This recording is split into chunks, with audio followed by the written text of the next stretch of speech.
us this evening, and that's the situation now in Group F. Portugal going along very nicely indeed. 2 wins from 2. Turkey in second position. So group will obviously be all decided on the final day when Georgia take on Portugal and Czechia face Turkey, and you feel they'll be vying for that second position. But Portugal in a very comfortable position, as you can see. And really, Kevin, they weren't extended at all by Turkey during that second half. We did expect some form of reaction. They did make a couple of changes, but it didn't really make any difference. Yeah, Portugal made a couple of changes at half-time, and yeah, it was even more comfortable in the second half than the first. It was, which is nice, important from Portugal's point of view. They could just, not overextend themselves, because they didn't make changes in the, from their starting lineup. It was Turkey who went and made the 4 changes. I don't know, Montella, it was an interesting decision from him, because he's all of a sudden piled a lot of pressure on this Czech game now, the last game. It's just an interesting story. After every game they play, the president Erdogan rings him, president of Turkey. Well, he might like to be on the end of that phone call this evening. He might be getting a phone call tonight, but he's just, he's just engaged. He just, it might be a clever thing he's done. I mean, he's rested 2, 3. He's changed 4 players. One was the goalie, and the goalie, you could put him down for possibly a bit of fault for that first goal, or the second goal, the OG. Yeah. But the 2 stars, the 2 young players, he's taking them off. All of a sudden, he's high pressure on them to get a result. And if they don't get a result in the last game, it's a massive failure, because they'd have played their first proper, strongest 11 here. I think they'd have given Portugal a bit more of a rattle anyway, and at least given themselves the opportunity to get something out of the game. We said, prior to both games today, that these games would help us contextualise the previous 2 matches in the group.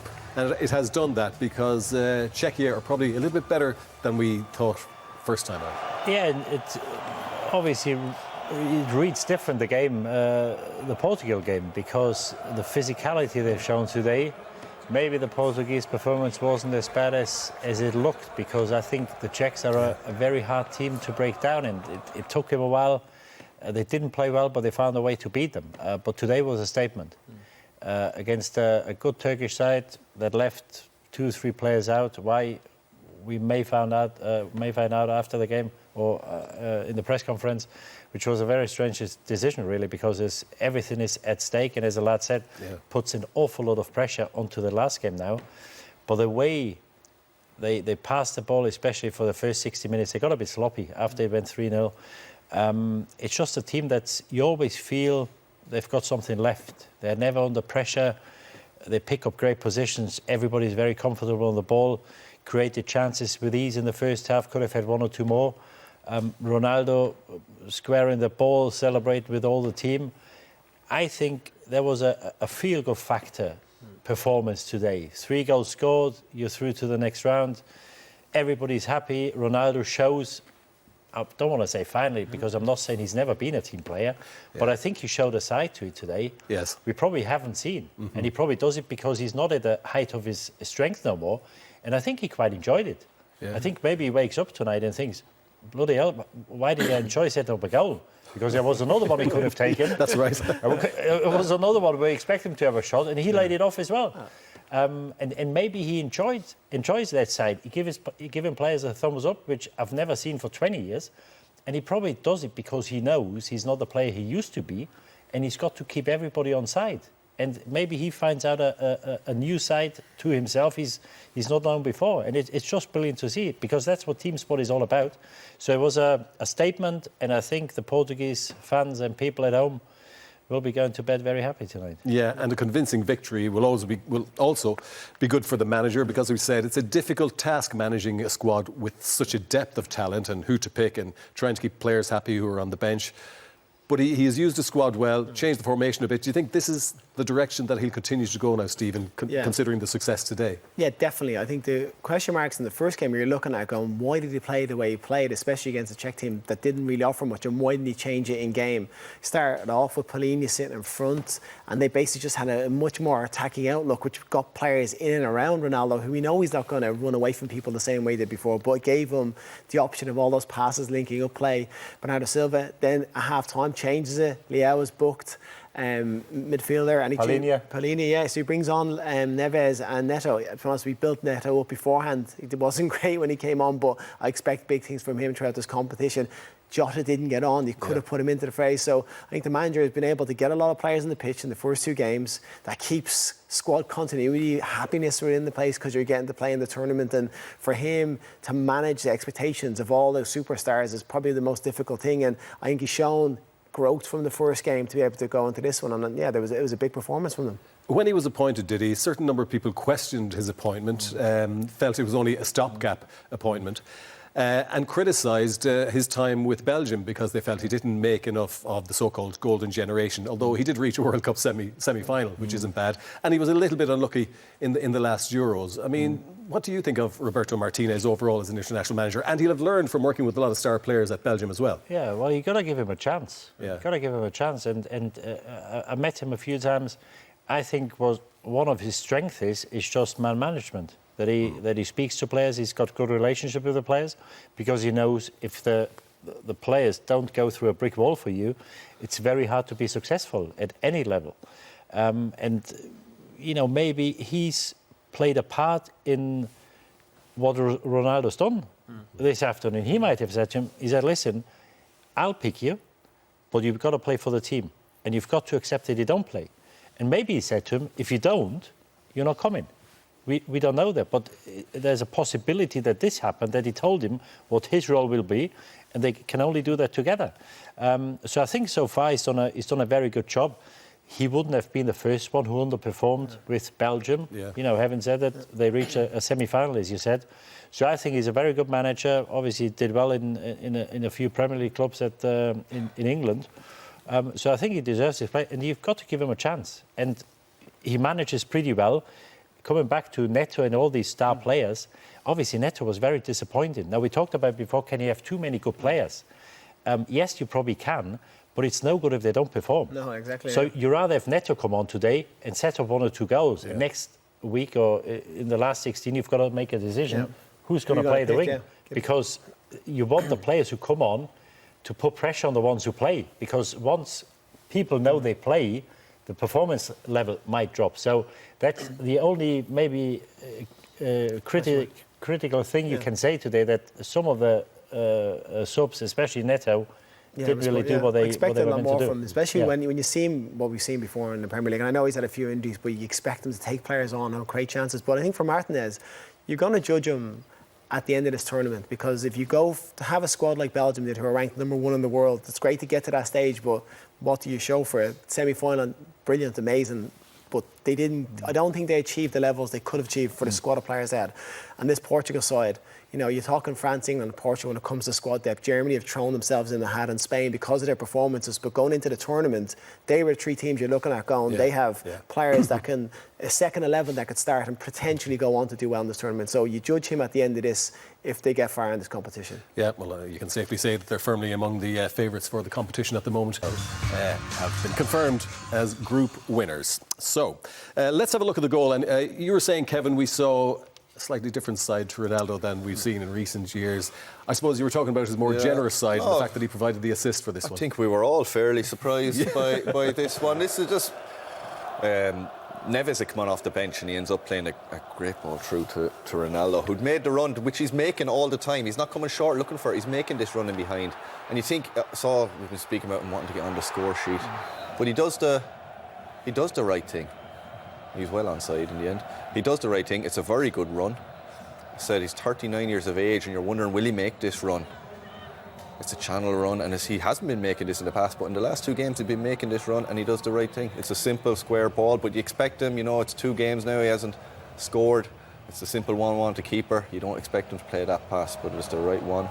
And I'd imagine Fernandes was running up there thinking, I'm wasting a bit of energy here, I'm wasting my time getting into this position. But as Didi alluded to, we saw signs of maybe a more realistic Ronaldo, realising this is the stage I'm at now, and I need to be a team player to keep myself in this team, to keep the players on my side, which is more important than anything. Keep players wanting him to be in that team, the vibe behind the scenes. Yeah. And he looked like he enjoyed it. Yeah. Do you think there was a huge significance to that pass, to that assist from Ronaldo to Bruno Fernandes? Well, I think he would have squared the ball 15 years ago, because I think it's so obvious you've got to square the ball. You can't risk missing that chance by not squaring the ball, because... But surely because his belief is so strong, every time he gets within sight of goal, he always feels Potentially, but there's a chance he's going to miss. You know, this is probably a chance where he's got to score 8 out of 10, but if he squares, he's got 10 out of 10. And it's a team sport. He has to square the ball. And I think he would have squared the ball 15 years ago. I'm not sure the reaction would have been the same, and he would have enjoyed it as much, because I don't think he pretended to enjoy it. I think he did. And then obviously everybody went to him because it's his goal practically, because he's made it for Bruno. And this is a very good point what Kev is making. He's got to keep the players on side, because this will quieten a lot of people now.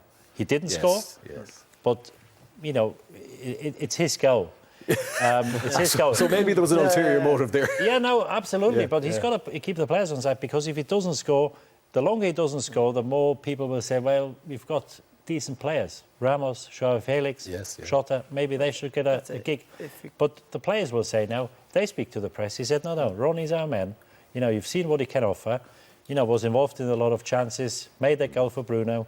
So, I think it was very important, not just for Portugal, but also for Ronaldo personally. Yeah, well, he's not the only elder statesman in that Portugal side doing his stuff, as the old saying goes. I mean, Pepe, 41 years of age, 2 years older than Ronaldo, but he had a good game today. He had a great game against what we expected to be a tough Turkish side, and he reads the game so well. Like this, he doesn't get there if he doesn't go so early, but he reads the pass, gets across, and then it's a crunching tackle. Situation like this where he just drops off, like he's the deepest defender, but he knows how to step in, and then he just reads the pass again. It's all that wisdom, all that skill. But he's a player that's done that his whole career. He's not learned this through age. He's always been the player that's been able to step in and read a game. And I don't think he was ever blessed with loads of pace, but his doggedness, his determination to get after the ball, and his willingness to try and win is what's set him apart over the years. And then, is he capable of playing? Is he capable of getting on the ball? Absolutely. He's played for one of the biggest clubs in world football in Real Madrid. You don't play there for as long as you do if you can't keep the ball. And like this is on late in the game, he's driving forward, and even this, you can see he's out on his feet here. He doesn't really want to run back. But then after the 80th minute, 3 phases of play in one setting. Ball comes in once, wins the first set again. Great position, drops back in, wins it again. First player to react, and then gets off to a standing ovation, a hug from his manager. 41 years of age, like it's sensational putting in performances like that. I think he's another one who changed his game, because in his earlier time, when he was 22, 24, he would start a fight in an empty house. And he doesn't do that no more. He's as calm as anyone. Why is that? Because he knows if he gets booked for nothing, which he used to do on a regular basis, he might get sent off in the second half, because now he knows there might be a time where I'm half a yard late, I have to play foul, and I get booked for it.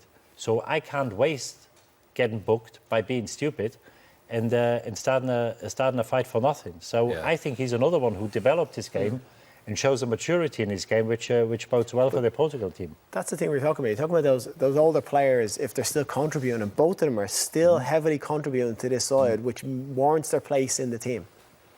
And as Damien Duff often mentioned on this couch during conversations about Portugal and about players indeed like Pepe, a master of the dark arts, so maybe he has eliminated just some of those from his game. A tricky customer to come up against as a striker. He read it so well tonight, he didn't need to be a master of the dark arts. He has to read it well now. But he has been though, hasn't he? Yeah, because his legs aren't there. We saw, there wasn't in those clips, but a few times when he did make those lunges in, he's getting up off the ground and getting back as quick as it used to be. But because he's reading it so well, winning, I don't think he gave a foul away. All those clips we had, there wasn't one. He didn't. And that referee was trigger happy with the cards. I don't think he got booked, that I can remember. It would surprise me with that ref, though, because he booked everyone else. But just an example, he's a year older than me, I think. And a year older than me, you're the same, yeah. About the same age as you. Couple of years younger than me. For him to be still playing, looking that fit and fresh, and not just playing. Ronaldo's playing still because of his reputation, his goals, and what he's done previously. They could replace him with someone else, I think, and just be as strong, maybe stronger. Pepe's playing because he's still the number one defender for them. Obviously, he's got Diaz beside him, which is a big help, but he's still contributing massively in a game and not looking out of place one bit. Yeah, still a very valuable member of the Portugal squad. We've seen teams in the competition, particularly in the first round, lose their opening match, but being able to take some positives from defeat. But for Turkey today, there didn't seem to be an awful lot they could take from that game. Yeah, I'd find it very hard as well to find any positives. I think the chances, or one or two half chances they got in the second half, was probably down to Portugal taking one or two liberties because it was all too easy for them. Yeah. And they had the chance in the second half through Yaziki. But, you see Portugal well in control. They don't really attack, they let him have a shot. It's a very comfortable save for the keeper. And it's really all there to show for. And the worrying thing or the bad thing for Turkey is, I think the manager might get quite a bit of sick now for making these changes. To change a goalkeeper, it's unheard. I've never heard changing a goalkeeper unless he's injured. Now, to leave the two talisman, the two players who give the whole nation hope, do well in the first game, leave him out for the second game. I hope it doesn't upset the camp too much because, I would have said Turkey, or I said before the game, I think this is a team, if they go through, they can knock a big team out.